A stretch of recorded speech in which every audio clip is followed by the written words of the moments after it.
Heavy hitters. Yeah, indeed. Cosmo Macero of O'Neill & Associates joins me. Peter Kadges of the Boston Phoenix joins me as well. And we got a number of things to talk about, boys. I know neither of you lost power last night, but you will have a Brown out tonight because Scott Brown is out of debate number 4.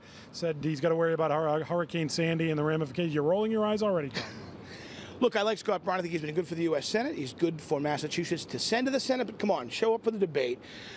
Are you clearing brush? Are you on a pole fixing power lines? Are you in an ER? Are you doing any of that stuff? No. I don't know why you shouldn't be where you're supposed to be, which is being accountable to the voters, showing up for debate, and participating in the process right up until Election Day like you agreed to.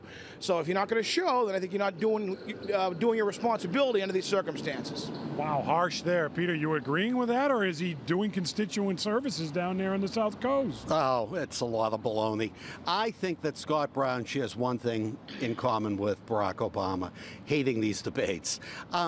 This is just a lame political excuse. And by the way, Scott Brown is just the one we're talking about.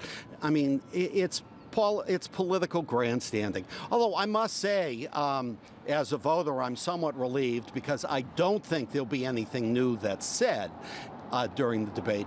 But his excuse is pretty feeble. He's up, 2 points in the polls this time, and maybe he wants to not blow that to maintain his lead. But I think he's trying to make himself appear very important. State of emergency, an important, dangerous situation. I'm not sure what service the senator was providing with Bob Hedlund yesterday. I'm not sure what was John Tierney doing yesterday doing TV stand-ups on the storm. What comfort was he providing to the Commonwealth? As an elected official, you show your face and you tell people you're thinking of them. I think that's fine. You mentioned the latest poll that Scott Brown's up to in the UNH poll. What struck me more was that 40% of the likely voters polled said they haven't watched any of the Brown-Warren debates to this point. What do we make of that stat?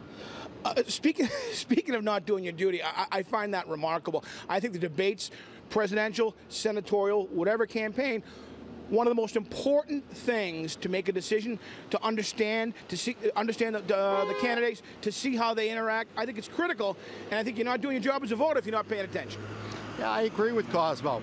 It is a surprisingly eye-opening figure. I mean, Massachusetts is a well-educated state, but this nation didn't get behind the 8 ball by having an informed electorate. And I fear, it's reflected nationwide. This is why I continue to say keep in the vote. Don't get out the vote. Finally, you guys are mentioning political grandstanding in the storm and all that. Let's talk about Chris Christie yesterday, because some politicians step forward and some step way forward.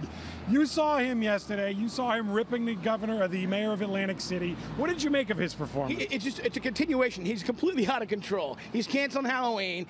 He's weighing in incorrectly on this Atlantic City situation. He has the facts totally wrong. He basically said, hey, you know what? You're stupid if you don't get out. He's totally out of control. Absolutely kind of an Al Haig moment for Chris Christie during this storm.